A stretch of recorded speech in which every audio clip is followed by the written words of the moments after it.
12 ancient stone techniques that appear to ignore gravity. That's what this is about. Not mythology, not alien theories, documented archaeology, engineering analyses, peer-reviewed journals. Because here's the thing. The truth is actually more impressive than any conspiracy. People with no iron tools, no computers, no cranes, figured out physics before physics had a name, and they left proof in stone, literally.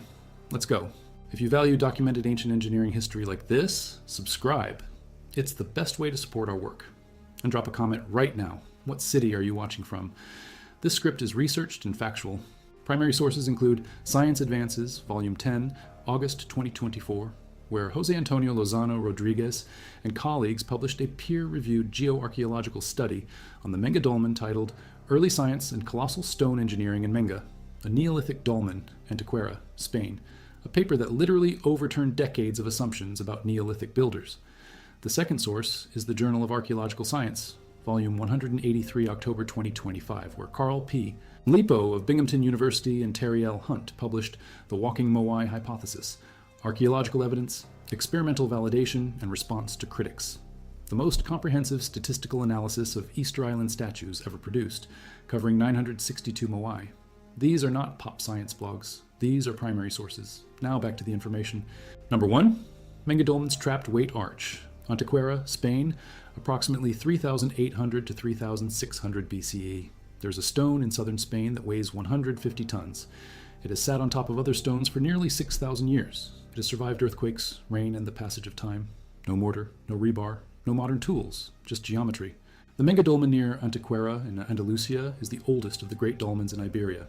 The entire structure holds 32 massive upright stones supporting 5 capstones. Total mass, 1,140 metric tons. But that biggest capstone, the 150-ton one, is what made researchers stop and stare. That is the heaviest stone block in any European prehistoric monument. One stone. The weight of a blue whale. For a century, scholars assumed the builders used external earthen ramps to shove the stones into place from outside. The 2024 study in Science Advances destroyed that theory by examining the orientation of shell fossils and natural imprints preserved inside the stones themselves. The research team discovered something extraordinary. The massive stone blocks were transported and positioned inside the monument as it was being built. They moved the stones from the inside out. Not one external ramp needed. Here's the engineering trick that makes it look like the stones ignore gravity. The upright wall stones are not perfectly vertical. They lean inward at angles between 85 and 87 degrees, almost but not quite vertical. They were also cut with concave facets on their sides, so they could lean against each other at angles of 77 to 80 degrees, transferring their weight from one stone to the next. They are self-supporting. The walls lock into each other. Then those walls are embedded into the bedrock up to 2 meters deep, roughly 1/3 of each stone's total height. And the big capstone? It was deliberately carved into a subtle arch shape on top. That turns it into a keystone. Forces get distributed outward into the uprights, rather than straight down. The softest limestone faces inward, protected from rain and erosion. The harder conglomerate sits on top. This is the first known instance of the keystone technique in all of European prehistory. Lead author Jose Antonio Lozano Rodriguez stated the findings run entirely counter to the idea of primitiveness that for a long time has underpinned both the popular and scientific understanding of Neolithic societies. Leonardo Garcia San Juan of the University of Seville added, "There would be no engineer today that would be able to build this monument with the resources and means available 6,000 years ago. 6,000 years. Still standing. Gravity hasn't won yet." Number 2. Sacsayhuaman's dancing joints, Cusco, Peru, approximately 1440 CE, 3,700 meters above sea level. That is where the Inca built a wall that modern architects are now studying to improve earthquake design. High above the ancient city of Cusco, the fortress of Sacsayhuaman stretches across 3 zigzagging terraces. Some of its limestone blocks stand over 8 meters tall. Some weigh 300 tons. None of them are held together with mortar. And a 2024 paper published in Science Direct titled Seismic Numerical Analysis of an Inca Stone Wall in Sacsayhuaman Using Rigid Body Dynamics Within a Finite Element Framework confirmed what Inca builders already knew around 1440 under the ruler Pachacuti. Polygonal masonry absorbs seismic energy far better than rectangular masonry ever could. The principle is called irregular load distribution. Each stone in the wall has a different shape. No two are alike.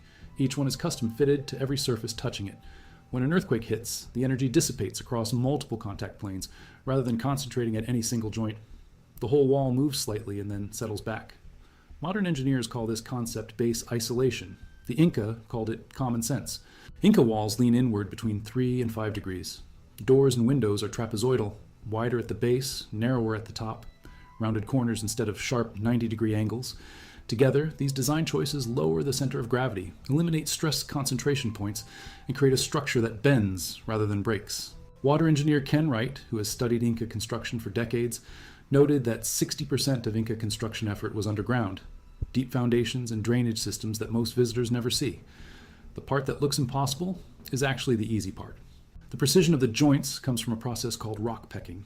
Builders repeatedly placed stones, marked the contact points, removed the stone, chiseled the high spots, replaced it, marked again, chiseled again.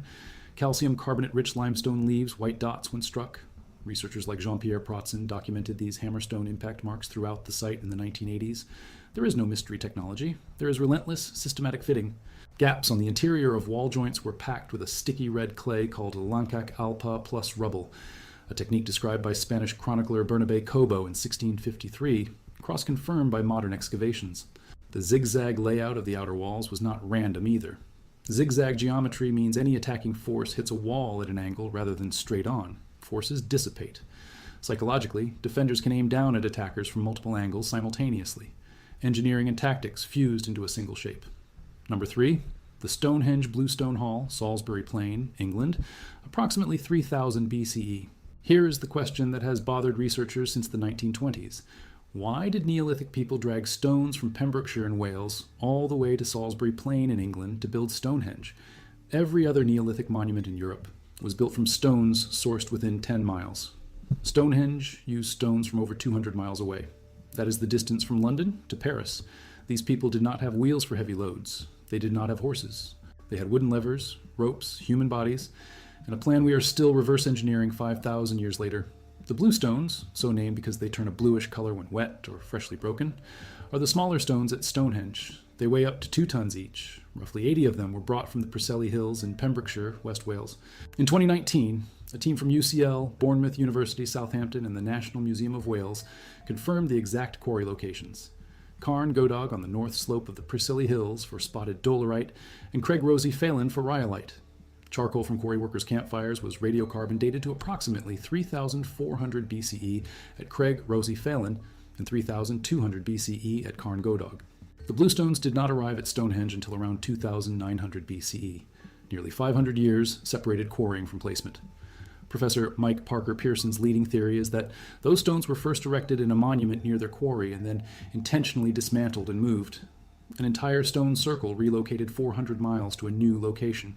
That possibility is staggering.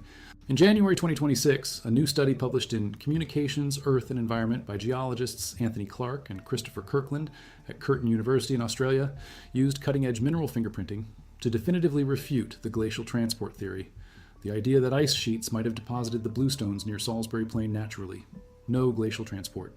The mineral signatures don't match any glacially deposited deposits. Humans moved these stones. The larger Sarsen stones, some weighing over 25 tons each, came from Marlborough Downs, about 25 miles away. The altar stone likely came from northern England or Scotland, potentially over 300 miles. That might have required boats. Nobody knows why the Preseli Hills were special. Parker Pearson's team is now searching for a stone circle that may have stood near those quarries first. Number 4, Puma Punku's modular H blocks. Tiwanaku, Bolivia, approximately 536 CE, 12,800 feet above sea level on the Bolivian Altiplano. Lake Titicaca is visible in the distance. This is where the Tiwanaku civilization built a platform complex using precision-cut andesite and red sandstone blocks that still make archaeologists uncomfortable. Puma Punku, meaning door of the puma in the Aymara language, was constructed after approximately 536 CE based on stratigraphic dating. The largest stone block at the site is 7.8 meters long, 5.1 meters wide, and averages 1.07 meters thick. Weight estimate: 131 metric tons. It is red sandstone. Geological analysis published in the 1970s and confirmed by later studies identified its quarry origin at Quebrada de Causani in the Quimsachata mountain range, south of Tiwanaku, roughly 10 kilometers away up a steep incline at high altitude. The second largest block is 7.9 meters long and weighs approximately 85 metric tons. The infamous H blocks are andesite, a volcanic rock harder than granite. They look like interlocking puzzle pieces cut with machine precision. 90-degree internal angles, smooth, flat surfaces, channels and grooves that repeat with mathematical consistency. Here is what experiments have confirmed. Stella Nair at UCLA showed that hard stone blades, flint, agate, jasper, obsidian, quartzite, hematite, can carve the same precision found in Pumapunku blocks. Bronze tools proved largely ineffective against andesite, but hard stone chisels worked. The consistency of the H-block dimensions suggests they used standardized measuring tools, probably ropes, plumb bobs, and wooden gauges. Not CNC machines, standards. The most remarkable technical detail found at Pumapunku involves the metal eye-shaped clamps, called grampas or crampons, used to join stone blocks. These clamps were not prefabricated and slipped into place. Modern scanning showed the metal was actually poured directly into pre-cut grooves in the stone. The builders had portable smelters. The clamp alloy composition, confirmed by analysis, approximately 95.15% copper, 2.05% arsenic, and 1.7% nickel. The nickel is the strange part. There is no known nickel source in Bolivia. The material came from somewhere else, transported to a site sitting at 12,000 feet. The same eye clamp technique appears at Delphi in Greece, at Angkor Wat in Cambodia, and at multiple sites in Egypt and the Middle East. A shared structural solution developed independently across cultures, or perhaps something that spread along ancient trade routes archaeologists have not fully mapped. Number 5. The Egyptian unfinished obelisk, Aswan, Egypt, approximately 1500 BCE. In a granite quarry in Aswan, Egypt, there's an unfinished obelisk still lying in the rock. It never got cut free. If it had been completed, it would have been the largest obelisk ever quarried, approximately 42 meters long and weighing roughly 1,200 tons. 11 stories tall, one single piece of granite. It cracked during quarrying and was abandoned. But that crack is a gift to history, because you can see every technique the quarry workers used, frozen mid-process. They used a method called pound and grind. Workers drove rows of wooden or stone wedges into natural cracks in the granite along the outline of the obelisk shape, then ground channels along the surface with dolerite pounding balls, which are harder than granite. Dolerite spheres averaging 15 centimeters in diameter, found in numbers at the site, thousands of them. The pounding marks are still visible in the rock. Each sphere weighed a few kilograms, and a worker struck repeatedly, not trying to cut the granite, but to crush the surface into powder and grind it down systematically. Experimental archaeology carried out in the 1990s and documented by scholar Dennis Stocks showed that the pounding rate for this method averages about 5 cubic centimeters of granite removed per hour per worker. That is slow. For the Aswan obelisk, the math suggests thousands of workers and years of work just for the quarrying phase. The transport would have required moving a 1,200-ton stone from Aswan to the intended temple, likely several hundred kilometers by Nile barge. Completed Egyptian obelisks stood at Karnak, Luxor, Rome. The tallest surviving one in Rome's Piazza di San Giovanni in Laterano is 32 meters and was originally cut around 1400 BCE. They made it from Aswan to Rome. The Romans moved a 350-ton obelisk across the Mediterranean, without cranes. Number 6, Baalbek's Trilithon, Lebanon, approximately 27 BCE to 60 CE. In the Bekaa Valley of Lebanon, 3 stones sit in the base of the Temple of Jupiter at Heliopolis, modern Baalbek. Each of those 3 stones is approximately 19 meters long. Each weighs between 750 and 800 tons. Together, they are called the Trilithon. Below them, the supporting layer includes stones weighing around 350 tons. These stones are so precisely fitted that nothing can be inserted between them. A piece of paper, a knife blade, nothing passes through. In a quarry 900 meters from the temple complex sits the stone of the pregnant woman, 1,000 tons. Abandoned, never moved. And just beyond that, discovered in more recent surveys, the stone of the south, also called the Forgotten Stone, approximately 1,650 tons, the largest known hewn stone in the world, still in the quarry. How were the Trilithon stones moved? No definitive answer exists. Modern experimental archaeology supports a combination of wooden sledges, earthen ramps, lubricated pathways, water, oil, or clay dramatically reduces friction. New field studies completed between 2020 and 2024 found that prepared transport paths and quarry roads near the site are more extensive than previously documented, suggesting an organized logistics corridor rather than a miraculous event. The Roman builders who used these older megalithic blocks as a foundation had sophisticated engineering capacity, including large cranes driven by tread wheels, but even Roman-era cranes had maximum lifting capacities well below 800 tons. The Trilithon predates the Roman temple construction. The Romans built on top of an already existing megalithic platform of unknown origin. Who cut those first stones, and how remains the most honest open question in ancient engineering. Number 7, Easter Island's Walking Moai, Rapa Nui, Pacific Ocean, approximately 1200 to 1600 CE. When Dutch explorer Jacob Roggeveen landed on Easter Island on April 5, 1722, he asked how the giant stone statues had been moved. The Rapa Nui people told him they walked. Roggeveen wrote it off as local superstition. 300 years later, a study published in October 2025 in the Journal of Archaeological Science proved the islanders were telling the literal truth. Carl Lipo of Binghamton University and Terry Hunt of the University of Arizona analyzed 962 moai, every recorded statue on the island. They focused specifically on 62 road moai, statues found abandoned along ancient transport paths. These road moai share distinctive features not found on ceremonial moai. Wide, D-shaped bases and a forward lean of between 6 and 15 degrees.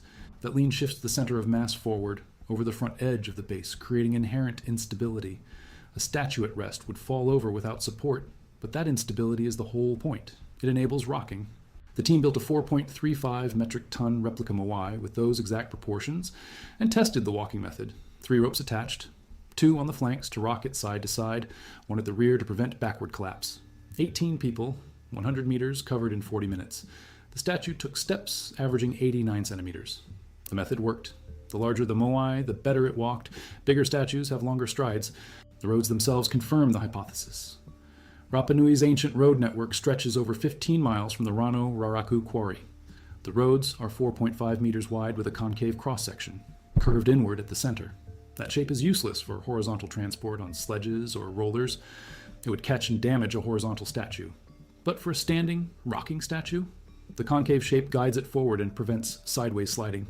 70% of the road moai have fractures on their sides, consistent with lateral rocking motion. At downhill sections, they fell face forward. At uphill sections, they fell backward. Failure modes match the walking mechanics exactly. 51.6% of all road moai are concentrated within 2 kilometers of the Rano Raraku quarry, following an exponential decay pattern that matches mechanical failure rates, not ceremonial placement. They were mostly dropped while being moved. The island's oral traditions describe moai walking from the quarry in songs with a steady, repetitive rhythm, well suited for coordinated group labor. The islanders were not describing magic. They were describing the job. Number 8. Roman concrete self-healing, Mediterranean basin, approximately 200 BCE to 400 CE. Walk down to the port of Caesarea in Israel. Look underwater. 2,000-year-old concrete blocks still sitting there, intact, harder than when they were poured. Modern Portland cement structures in seawater last maybe 50 years before corrosion sets in. Roman marine concrete has been in salt water for 2,000 years and is getting stronger. In 2023, MIT researchers published a reverse engineering study confirming the mechanism. Quicklime, calcium oxide, was mixed directly into the concrete mixture without first being slaked with water, leaving tiny fragments of lime clasts distributed throughout the material. When seawater infiltrates cracks, it reacts with those lime clasts and with volcanic ash, specifically pozzolanic ash from sites near Pozzuoli, Italy, to grow new crystalline minerals called tobermorite and phillipsite inside the cracks. The concrete heals itself. This was not accidental. Roman engineers knew that volcanic ash from specific regions behaved differently from ordinary lime concrete. Pliny the Elder described it in Naturalis Historia around 79 CE. They selected their aggregate deliberately. The self-healing mechanism was documented in principle, if not in chemistry. MIT now proposes incorporating this approach into modern concrete formulation. If it succeeds, construction industry carbon emissions could drop significantly. Portland cement production is responsible for roughly 8% of global carbon dioxide emissions annually. No rebar needed inside Roman concrete. No steel to rust. 2 millennia of sea exposure and still standing. Number 9. Machu Picchu's underground infrastructure. Cusco region, Peru, approximately 1450 CE. Every photograph of Machu Picchu shows the surface. Terraces, temples, gates carved from gray granite. What those photographs never show is that 60% of Machu Picchu is underground. Water engineer Ken Wright, who spent decades studying the site with Peruvian authorities, documented a drainage network, foundation preparation, and rubble fill beneath the visible stone that represent the majority of construction effort. The surface you see is the finished product. The invisible part is what makes it survive. Machu Picchu sits on a saddle between 2 mountain peaks at approximately 2,430 meters elevation. It receives roughly 2,000 millimeters of annual rainfall, and the mountain slopes underneath are seismically active. Without drainage, the entire structure would have slid off within decades. The Inca builders addressed this by constructing a drainage system of over 130 drainage channels covering the entire site, directing water away from foundations and out through the exterior walls. Fill material beneath the stone structures is not random soil, but carefully graded crushed stone, fine on top, coarser below, creating a natural filter that carries water down and away. The terracing walls lean inward. The stones used for terrace fill are progressively larger at the bottom and smaller toward the top, creating a gravity-assisted drainage gradient. Researchers have calculated that even during extreme rainfall, water evacuation through the system can keep pace with precipitation. No standing water on the platforms, no saturation of foundations. The entire mountain becomes an engineered drainage device. Number 10, Göbekli Tepe pillar carving, southeastern Turkey, approximately 9,500 to 8,000 BCE. Before Stonehenge, before the pyramids, before cities, before writing, before farming had spread across Europe. People at a hilltop in southeastern Turkey carved T-shaped limestone pillars weighing between 10 and 20 tons each, decorated them with three-dimensional animal reliefs, and arranged them in circular enclosures. Then they deliberately buried them and built new enclosures on top. Göbekli Tepe was excavated starting in 1994 by German archaeologist Klaus Schmidt. Carbon dating from organic material in construction, Phil confirms the oldest layers at approximately 9,500 BCE. The site was in active use and construction for at least 1,500 years. Layer 3, the oldest, contains the largest pillars, some standing 5.5 meters tall. The animal carvings are not flat scratches. They are fully three-dimensional figures carved in high relief directly from the limestone. Foxes, snakes, boars, cranes, lions, aurochs. Each required sustained, precise stone tool use by workers who understood form, perspective, and weight distribution in stone. No metals, no pottery. These people are defined by archaeologists as pre-pottery Neolithic, yet they organized large-scale construction projects, transported and erected multi-ton pillars, and maintained an active building program across many generations. Schmidt's working hypothesis before his death in 2014 was that Göbekli Tepe was a ritual gathering site, possibly the origin point for the social organization that made agriculture possible, rather than being made possible by agriculture. Recent excavations between 2017 and 2023 by a Turkish-German team have identified additional enclosures and stone structures, extending the site's footprint substantially beyond what Schmidt originally mapped. The hill was larger and the construction program more extensive than anyone previously thought. 11. The Great Pyramid's precision casing stones, Giza, Egypt, approximately 2560 BCE. About 90% of the Great Pyramid's original white Tura limestone casing stones were stripped off during the medieval period and used to build mosques and palaces in Cairo. The few that remain at the base confirm something extraordinary about the original surface.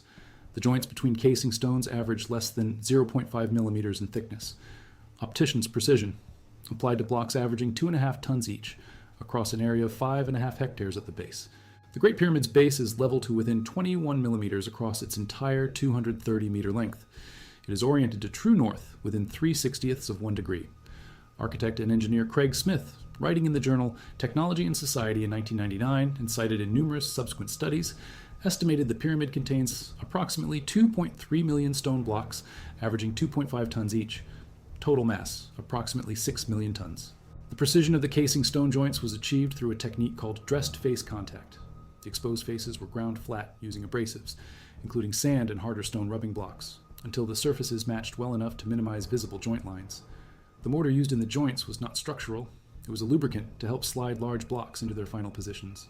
Analysis of this mortar by archaeologist Mark Lenner and his team documented it contains calcium sulfate hemihydrate, a material derived from gypsum heated to reduce water content, then mixed with water at the job site to create a semi-fluid lubricating layer. The mortar was poured on while the stone was being slid into position. Once it set, it locked the stone in place. The pyramid is not held together by the mortar. It is held together by its own weight, self-compressing mass, gravity working for the structure instead of against it. 12. The Ishibutai Kofun and Japanese megalithic capstone placement. Asuka, Japan, approximately 600 CE. In Asuka, Japan, there is a burial mound called Ishibutai Kofun, stone stage burial mound. The earthen mound that once covered it has eroded away, leaving its megalithic stone chamber exposed. The largest capstone weighs approximately 77 tons. Total stone mass in the chamber, approximately 2,300 tons. Construction date, approximately 600 CE, likely commissioned by the powerful Soga clan official Soga no Umako. Japanese archaeologists and engineers studying the site documented a technique for capstone placement that relies on cantilevered leverage rather than direct lifting. The principle, instead of trying to lift a stone straight up to its final height, builders partially buried the destination location, slid the stone into a partially elevated position, then remove supporting fill from below in stages, lowering the stone onto the walls below it rather than raising it. This inversion of the lifting problem changes the force calculations entirely. You control the descent rather than overcoming the ascent. Gravity becomes the tool, not the obstacle. The same principle has been proposed by experimental archaeologists studying Stonehenge's sarsen stone placement. To erect the tall uprights, the bottom of the stone was positioned in a prepared socket hole angled toward vertical. Ropes pulled the top, while the pivot point at the base did the mechanical work. The stone rotated upright into position rather than being lifted. Once vertical, earthen packing locked it in place. A 2022 experimental reconstruction at the Stonehenge Landscape Research Project site demonstrated the feasibility of this method for stones weighing up to 25 tons, using wooden A-frame structures and rope teams numbering 30 to 40 people. Rotating a stone into position rather than lifting it reduces required force by roughly 60 to 70% depending on geometry. Neolithic and Bronze Age engineers understood leverage. They had to. Without it, the monuments simply could not have been built. Here is the late reveal that reframes the entire list. In August 2024, the Science Advances paper on Menga included a detail buried in the technical appendix that almost nobody reported. The researchers found that the builders did not transport the 150-ton capstone to Menga from a nearby quarry in the way previously assumed. They identified the quarry site based on geological matching and discovered that the builders selected a stone whose natural cleavage, planes, and bedding angles already matched the required orientation for the keystone function before cutting began. They chose the rock for the job it would do. They read the geology, identified the specific stone, and extracted it to fit a roll they had already designed the structure around 6,000 years ago. No writing, no formal engineering schools, no iron tools. They looked at a mountain and understood which rock inside it would hold up 150 tons without mortar for 6 millennia. The stone is still there. Source notes. Science Advances, full number 10, August 2024. Lozano Rodriguez et al. Early Science and Colossal Stone Engineering in Menga, a Neolithic dolmen, Antequera, Spain, DOI 10, Corwin Matt Allen 26, Siad Vadi P 295. Published by AAAS. Direct primary source for all Menga technique claims. Journal of Archaeological Science, volume 183, October-November 2025. Lipo and Hunt. The Walking Moai Hypothesis. Archaeological evidence, experimental validation, and response to critics.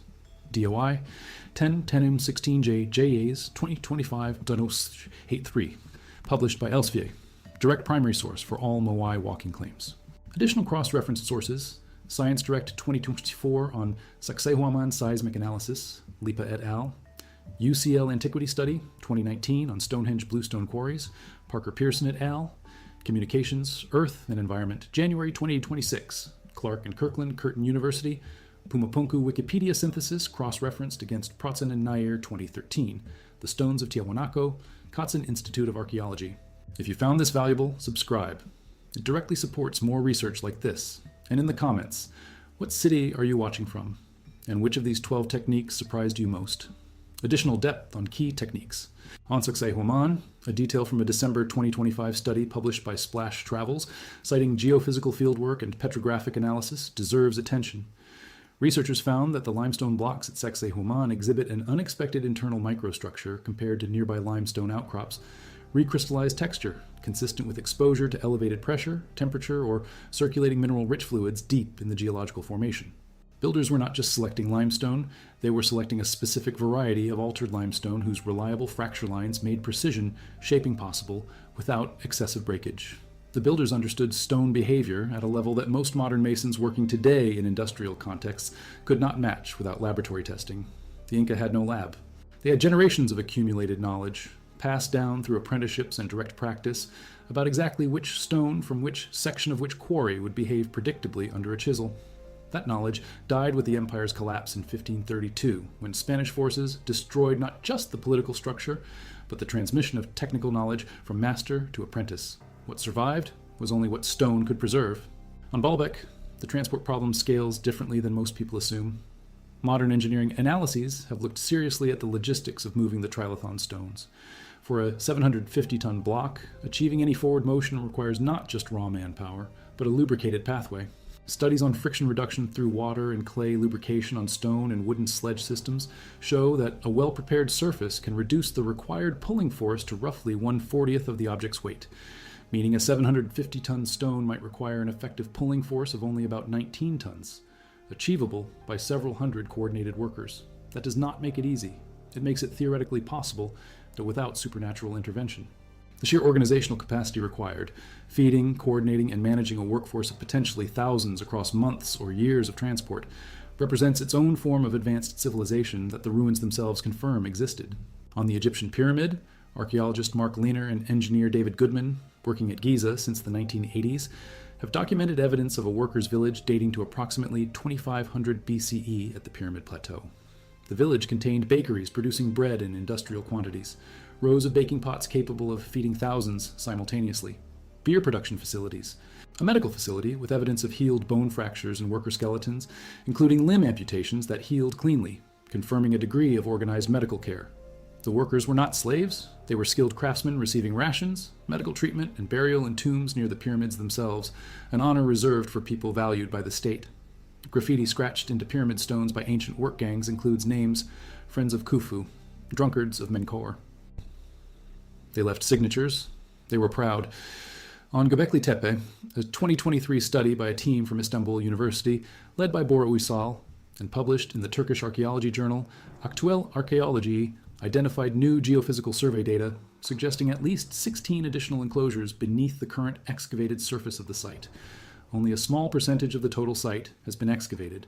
What Schmidt uncovered from 1994 to 2014 represents the tip of a program of sacred construction that extended horizontally and vertically far beyond current maps. The hilltop was shaped as much by deliberate burial as by natural processes, builders filling completed enclosures with debris to create new level surfaces for new construction above, deliberately entombing their previous work. The act of burial was intentional. Whether it represents religious decommissioning of old structures or simply practical fill is still debated. What is not debated is the engineering commitment. To bury a stone circle properly, you need more labor than you needed to build it.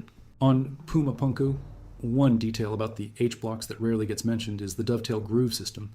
Inside the channel hollows, the grooves have non-parallel walls. They are wider at the bottom than at the top, forming what engineers call a dovetail joint profile. This geometry means any piece inserted into the groove is mechanically locked in place by the taper. It can slide in from one end, but cannot be pulled outward perpendicular to the slot. The Tiwanaku use this not just for stone-to-stone connections, but for the eye-shaped metal clamps poured into those pre-cut channel slots. Pour molten metal into a dovetail sectioned groove, and you create a self-locking clamp when it solidifies.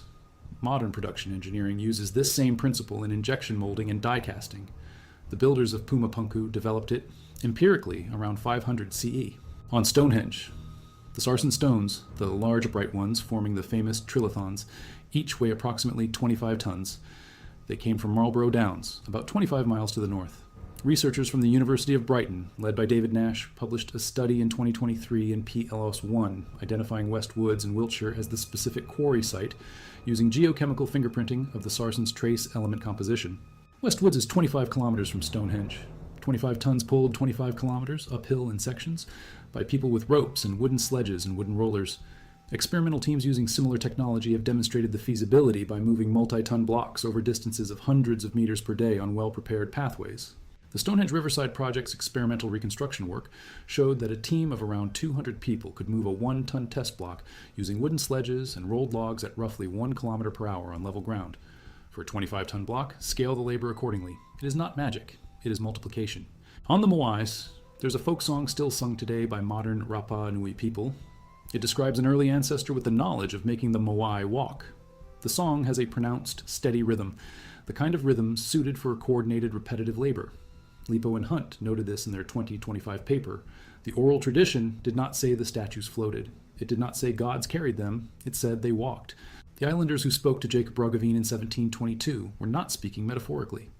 They were describing a memory of an engineering technique so elegant that it became legend. 6.2 miles. That is the longest documented transport route for a road Moai from the Rano Raraku quarry to a coastal ceremonial platform. At the calculated pace of 1,000 feet per hour for an average-size walking Moai with a 40-person team, that journey would take between 15 and 22 days. Not years, not centuries, weeks. The work was hard and the distances were real, but the scale was entirely human. The mystery was not the method. The mystery was that modern scholars could not believe people without metal tools had solved a problem that required only physics, rope, and the willingness to rock a stone through the night. Second, CTA. If this kind of deep, documented ancient history is what you're looking for, Subscribe. This channel exists to tell the truth about the past, and subscribing is the single best thing you can do to keep it going. Drop your city in the comments. We want to know where in the world you're watching from. Here is what all 12 of these techniques share. None of them beat gravity. All of them understand it. The Neolithic engineers at Menga turned gravity into compression force by making stones lean against each other. The Inca at Sacsayhuaman turned gravity into seismic resilience by making walls flex instead of snap. The Rapa Nui turned gravity into locomotion by designing a forward lean into the very shape of their monuments. In every case, the builders studied the force they were working with, learned its rules, and then turned those rules into architecture. No lost technology, no alien intervention, just human beings paying very close attention to how the world works, and then building things that would stand for thousands of years to prove it. The stones remember what the builders knew.